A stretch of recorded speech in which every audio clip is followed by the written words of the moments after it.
All living organisms are made up of cells. They are the smallest entities that can be called living. So small, in fact, that most cannot be seen by the naked eye. And yet cells are very complex and efficient. All cells share certain characteristics. They all have a double-layered membrane, which contains the cytoplasm. Within the membrane are pores that enable molecules to move into and out of the cell. Each cell has genetic instructions which govern its activities. Cells are unceasing factories of biochemical reactions. They can absorb nutrients and synthesize compounds for their own use. They can expel waste and reproduce themselves. The cytoplasm is full of chemicals and enzymes which enable the cell to function, grow, and reproduce. All cells contain these components, but not all cells are the same. This program will look at the structure of different types of cells, how they function and reproduce, and how these amazing structures have led to the rich diversity of life on the planet. The simplest cells are called prokaryotes.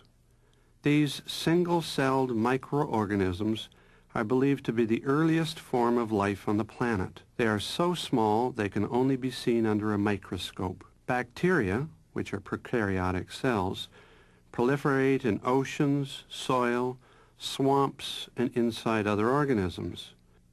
They've been found under glaciers and inside volcanoes.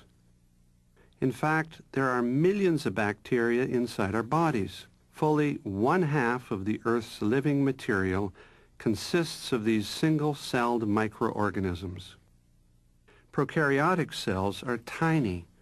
About 100 lined up in a row would be about the thickness of a page, but they are highly successful organisms because they can reproduce very quickly, adapt, and survive when their environment changes.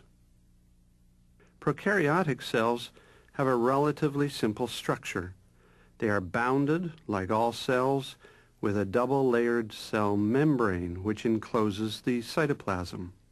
A feature that characterizes them is that they do not have a membrane-enclosed nucleus, but they have a nucleoid region floating in the cytoplasm that contains the loop of DNA.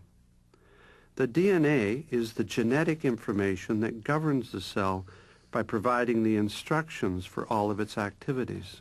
The biochemical activities in these cells depend on molecules finding the right partners for reactions to take place. When the cell is very small, this can happen because molecules are in a constant state of movement within the cytoplasm. The molecules and enzymes float around until they find each other. The cytoplasm is a watery gel that contains about 1 billion molecules of sugars, amino acids, and other dissolved chemicals. Small bead-like structures called ribosomes float in the cytoplasm. They produce enzymes and other proteins required by the cell by translating the information from the DNA.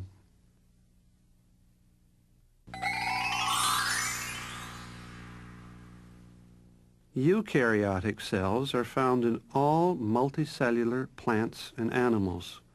All of these types of cells are specialized and look quite different, but they share a number of common features. They are much more complex than prokaryotic cells and about 10 times larger. The volume of eukaryotic cells is so large that they cannot depend on molecules and enzymes floating about until they find each other, and they have evolved separate membrane-enclosed compartments known as organelles to do specialized tasks. Each organelle contains the chemicals that they need so the proper reactions are assured of happening. The largest organelle is the nucleus, which holds the genetic information of the cell. These molecules of DNA are formed in long, twisted strands called chromosomes. The chromosomes are lengths of thousands of genes that provide specific instructions for the cells. In a multicellular organism, the genetic information in each cell of the organism is exactly the same. Each species of plant and animal has their own number of chromosomes. The fruit fly, for example, contains 4 pairs of chromosomes, while humans have 23 pairs. But the number of chromosomes does not necessarily indicate the sophistication of species. Potatoes have 24 pairs, dogs 39, salmon 52 chromosomes. The production of proteins is a major activity of cells. Many of the organelles have a role in either the manufacture of proteins or their transportation to the place that they are needed. One organelle that is very important in the cell's production of enzymes and other proteins is the endoplasmic reticulum. Endoplasmic reticulum. Looking a little like a folded pancake, the ER is a series of membranes that provide surface area for the ribosomes. These tiny granules are the site where the genetic code is translated into proteins, long chains of amino acids. In the ER, these long chains are folded into a complex three-dimensional form. After the protein is synthesized and folded, it is released into the cytoplasm or passed onto the Golgi apparatus. The Golgi apparatus is a long sac-like structure where the synthesized protein is stored, chemically modified, and then packaged for delivery to the outside of the cell or to other organelles. The relatively large eukaryotic cells require structural support, and microfilaments crisscross the cytoplasm, anchoring the organelles. Microtubules also provide support for the cell and transport material.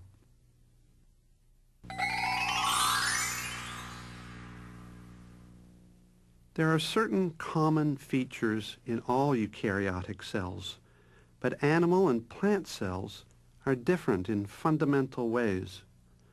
Animal cells have a flexible outer membrane, while plant cells have an additional outer wall composed of cellulose. This wall provides support for the cells and the plant. If the cell loses water and shrinks, the cell wall still retains its shape and keeps rigid.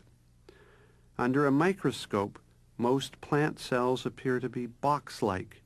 In fact, that is where the term cell comes from. A mature plant cell has a large central vacuole that crowds other organelles to the edges of the cell. The vacuole provides rigidity to the cell and also stores water, salts, sugars, proteins, and other nutrients. Vacuoles are absent from animal cells. A big difference is how plant and animal cells get their energy. In all cells, there are thousands of elaborate biochemical reactions every second in which one compound is changed into another so that raw nutrients can be converted into the major molecules used by cells: carbohydrates, lipids, proteins, and nucleic acids. The energy currency for all of this activity is a remarkable energy-rich molecule called ATP, adenosine triphosphate. Both plants and animals have the ability to transform molecules to release energy, but they do it differently. The mitochondria of the animal cells breaks down glucose to produce ATP, while the chloroplasts in plant cells convert light energy from the sun into chemical energy through a process called photosynthesis.